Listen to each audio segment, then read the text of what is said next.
শুভ পয়লা বৈশাখ। কেমন আছো সবাই? আজকে ভালো আছো? আমি ভালো আছি। আমি সুস্মিতা, তোমাদের কাছে একটা মিনি ব্লগ এনেছি। দেখো আমার এই ব্লগে কী স্পেশাল আছে, দেখতে থাকে কিন্তু যাবে না, স্কিপ করবে না বন্ধুরা।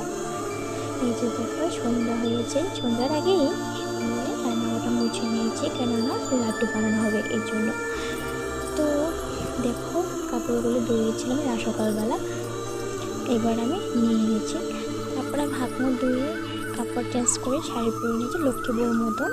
তারপরে সন্ধ্যাটা দিয়ে দিয়েছি, সন্ধ্যাটা দিয়ে আমি বলে মালা বানাবো। তো দেখো কি মালা বানাই আমি।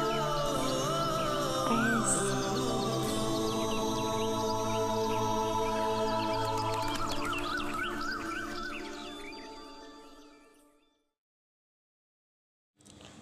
তোমরা বলবে আমাকে দেখা যাচ্ছে না, সত্যি দেখা যাচ্ছে না কেন? লাল লাইটটা তো লাল কালার, এর জন্য মুখটা লাল কালার দেখা যাচ্ছে।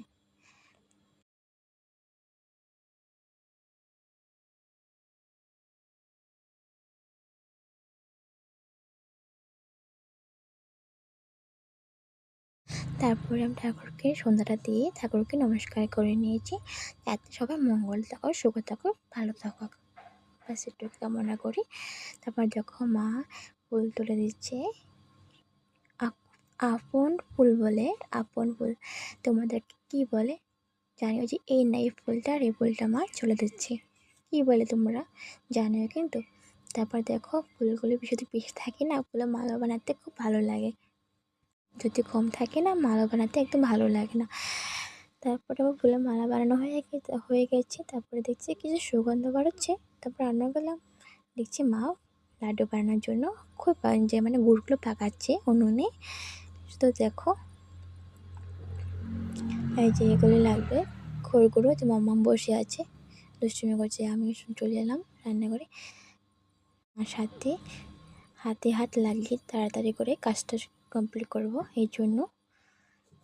এই যে মা দেখবে বলবে হাই, মাকে বলছে মা তুমি কিছু বলো, মা বলছে হাই, এই জন্য মা হাসছে। তো দেখো মামাম কান্না করছে, এই জন্য মামামকে কোলে করে নিয়েছি। এই যে মা লাড়ু বানানোর জন্য খই গুঁড়ো দিয়ে দিয়েছে, দেখো কীভাবে বানায়। তো খইগুলো গুঁড়োগুলো হয়ে গেছে, মা নামিয়ে নিয়েছে। এবার লাড়ু বানাবে, কেন গরম গরম বানাতে হয়, নাহলে শক্ত হয়ে যায়। এটা এখন দেখছি হয়েছে কি না। তো দেখো মা আর আমি লাড়ু বানাচ্ছি, ব্যাস এটুকুই। একটা ভিডিও আছে, সুন্দর একটা ভিডিও।